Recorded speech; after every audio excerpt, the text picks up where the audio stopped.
বলেন আজকের ক্লাসে কি কি শিখেছেন আমি আপনি? একদমই কমার্স, সেক্ষেত্রে আমি তো আসলে এক্সপিরিয়েন্স না। তো আসলে কিন্তু অত আমাদের সুন্দর থেকে তো করে। শিখেছেন আপনি না? জি, জি। যে কি কি শিখেছেন? শিখলাম যেমন পাম হেয়ারের ক্ষেত্রে আমরা মেডিসিন হিসেবে ভ্যালোসিটি যে মেডিসিনটা আছে এটা আমরা ইউজ করতে পারি। তারপর হচ্ছে ডিপ শাইন, ক্যারাটিন, তারপর হচ্ছে আপনার এগুলো আমরা করতে পারি, এটা সম্পর্কে একটা ধারণা দিল, দাম সম্পর্কে একটা ধারণা দিয়েছিল। আর ডিপ শাইনের ক্ষেত্রে আমরা যে সিরামটা আমরা বেসিক্যালি ক্যানলাইনের যে সিরামটা আছে এই সিরামটা আমরা ইউজ করতে পারি ডিপ শাইন যদি আমরা কেউ করি।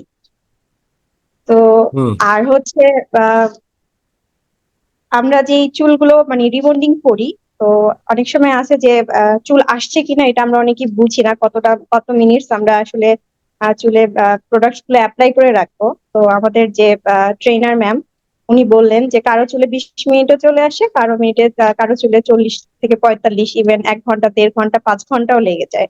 যেমন আজকে আমরা দেখলাম যে ওইটা আমাদের প্রায় 1 ঘন্টা 13 মিনিট সময় লেগেছে এটা এলাস্টিসিটি আসতে।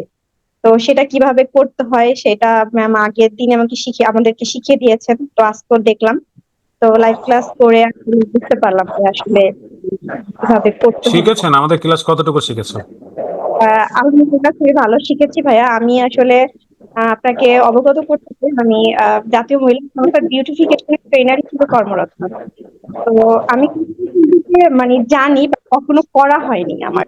তো ফার্স্ট টাইমে আমি কোনো প্রফেশনাল কোর্সে ভর্তি হলাম।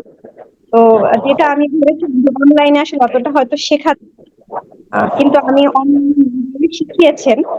মনে হয় না যে কাজ করতে গেলে আল্লাহর সমস্যা হবে যদি কাজটা আমি প্রপারলি করতে পারি। তো যেহেতু আমি মোটামুটি বুঝতে পেরেছি, আশা করি বাকি সবাই বুঝতে পারবে। আর কাজ করতে গেলে আসলে অনেক ধরনের সমস্যার সম্মুখীন হতে হয়।